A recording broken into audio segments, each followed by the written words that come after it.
Alors au niveau patientèle, on a la patientèle veineuse, c'est-à-dire soit en fait les urgences, c'est-à-dire la thrombose veineuse qu'on appelle communément la phlébite, et puis la prise en charge des varices. On fait tout le bilan en fait des varices avec la cartographie, et après on adresse en fait les patients au chirurgien pour qu'il les opère en vue de les améliorer évidemment. Ça c'est pour la pathologie veineuse. La pathologie artérielle, ce sont des gens qui ont mal quand ils marchent, qui ont des antécédents assez souvent cardiaques aussi. On fait le diagnostic, on voit où les artères sont rétrécies, et en fonction en fait des rétrécissements, on propose une thérapeutique chirurgicale ou simplement médicale. Si c'est chirurgical, on se met en relation directement avec le chirurgien, et pareil, on en rediscute pour savoir en fait quel est le meilleur traitement adapté par rapport au patient.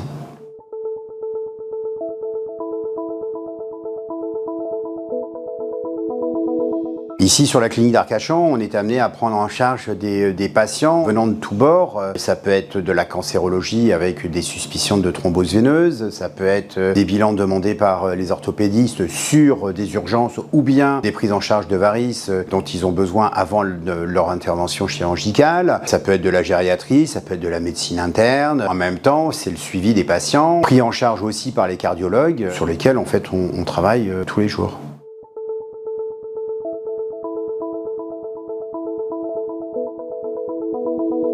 Sur la clinique d'Arcachon, on essaye, quand on a besoin de la chirurgie vasculaire, de combiner en fait nos rendez-vous. L'exploration est faite avant le rendez-vous avec le chirurgien. Comme ça, on est en cohésion ensemble et on discute des sujets par rapport aux patients. Ce qui nous permet en fait d'avoir une prise en charge assez rapide entre le moment où le diagnostic est fait et la prise en charge chirurgicale s'il doit en avoir une, ce qui laisse potentiellement plus de chances aux patients de redevenir autonomes et de ne plus être gênés par l'ensemble de sa pathologie ou d'avoir des risques beaucoup plus importants par la suite.